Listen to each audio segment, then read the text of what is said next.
नमस्कार, मैं चंदन कुमार और आप देख रहे हैं अंगवानी। हमारे साथ दो दिग्गज, दिल्ली के दो दिग्गज हैं, प्रोफेसर रतन लाल जी और प्रोफेसर डॉक्टर सूरज मंडल जी। आज इन्होंने एक सिविल सोसाइटी करके इन्होंने ऐलान किया है ईवीएम के विरोध का।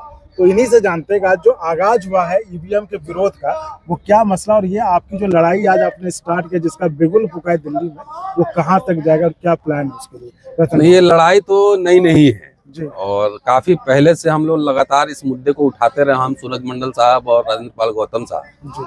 और 4 साल पहले हम लोगों ने इसका डेमो भी किया था। लेकिन धीरे धीरे बहुत सारे लोग ईवीएम के खिलाफ लड़ रहे हैं, खाली हम ही लोग नहीं लड़ रहे हैं। लेकिन धीरे धीरे जैसे जैसे इलेक्शन होता है, रिगिंग होती है और बेईमान की सरकार बनती है, तो धीरे धीरे जो आवाज धीरे धीरे उठ रही थी अब धीरे धीरे एक जो है ना बड़ा रूप लेता जा रहा है।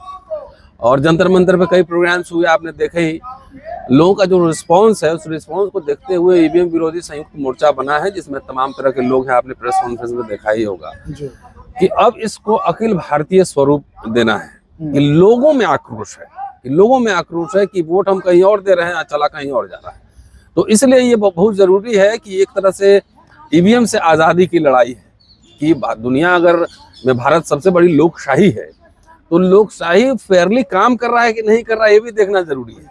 और दुनिया की जितनी बड़ी डेमोक्रेसीज हैं जहाँ पे साइंस टेक्नोलॉजी का इजाद हुआ, सब कुछ हुआ, कहीं तो ईवीएम से नहीं हो रहा है।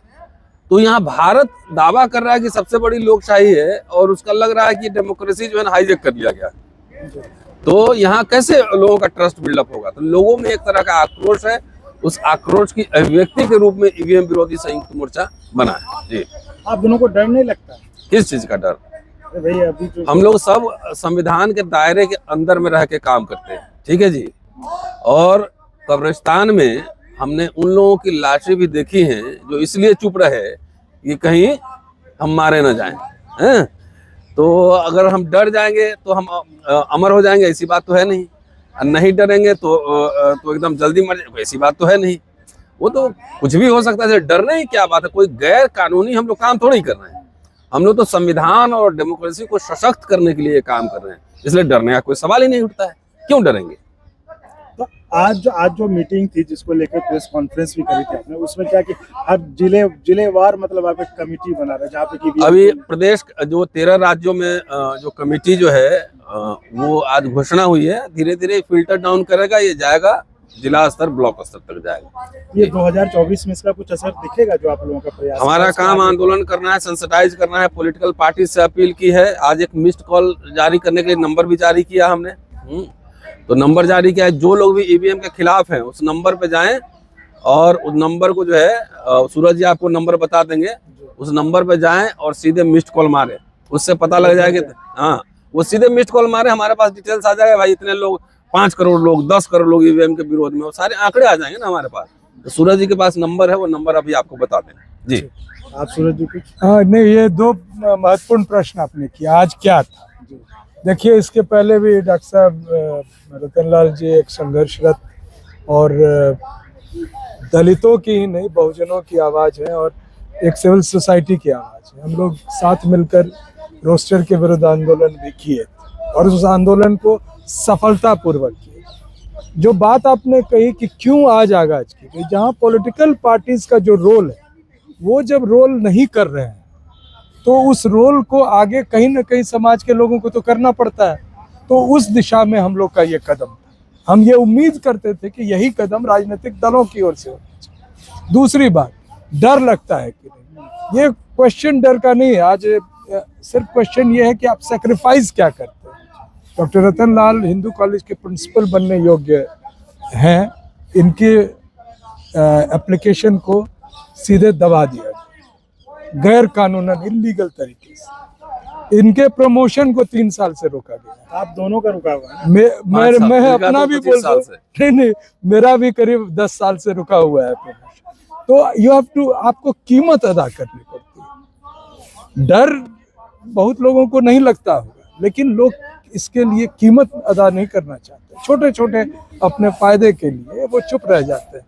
किसी को अपनी पत्नी को जॉब दिलवाना है, किसी को कुछ करवाना है, तो ये संघर्ष का विषय है, हम लड़ेंगे ये और सर जीतेंगे। अब आप बीच में ले आए तो ये अच्छी बात है। ये मेरी भी तरफ उत्सुकता जगे कि आपका प्रमोशन शायद 8 साल से रुका हुआ और आपका 3 या 4 साल जो भी है। 5 साल। 5 साल। खैर ये सब छोटी मोटी नहीं, बात अरे है, ये मतलब तो आप सर इतने दिल्ली यूनिवर्सिटी में, सेंट्रल यूनिवर्सिटी में, और आप लोगों का प्रमोशन रुका हुआ है। जैसे अभी लक्ष्मण जी का मामला आया, प्रोफेसर रितु सिंह का मामला आया। हम लोग परमानेंट है ना, हम लोग हटा नहीं सकता है ना। तो प्रमोशन रोक दिया है। तो इसमें क्या कभी कुछ लड़ाई में क्या कमजोर महसूस करते हैं? कौन क्या कभी आप- आपको मेरे चेहरे से लगता है क्या? मेरी इतने गिरफ्तारी साल भी से हो तो चुकी है, इतने सारे मुकदमे चल रहे हैं दिल्ली में, तो ये अपने लिए मैं खुशी से, मेरा व्यक्तिगत कोई लड़ाई है। अगर ये सब आवाज नहीं उठाते, बोलते नहीं, तो जैसे सब लोग रह रहा है मैं भी रहता है? ये क्यों इस तरह का जो विक्टिमाइजेशन होता है, सोशल कॉज के लिए लड़ते हैं और उसके लिए हमें पर्सनल उसका कॉस्ट भुगतना पड़ता है। और ये तो समाज को भी समझना चाहिए कि भाई हम तो ना अभी चंदा ले रहे हैं आपसे, ना वोट मांगे हैं, तो लड़ रहे हैं। जो चंदा वोट ले रहा है वो तो चुप बैठा हुआ है, जो चंदा वोट ले रहा है तो चुप बैठा हुआ है।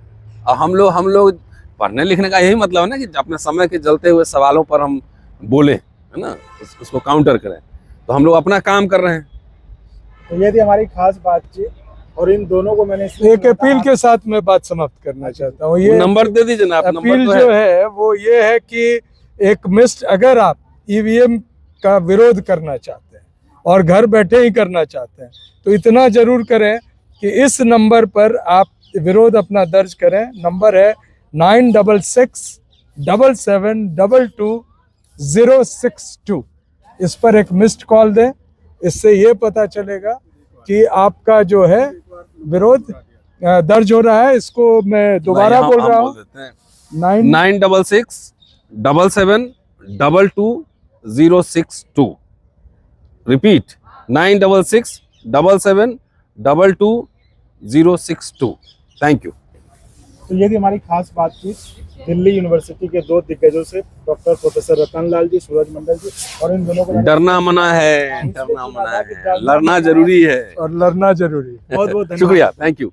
और अगर आपको अच्छा लगा तो एक बार और आपको मैं कहना चाहूँगा कि आप इसको प्लीज सब्सक्राइब और शेयर करते रहें, ताकि हमारा भी मनोबल और सपोर्ट बना रहे।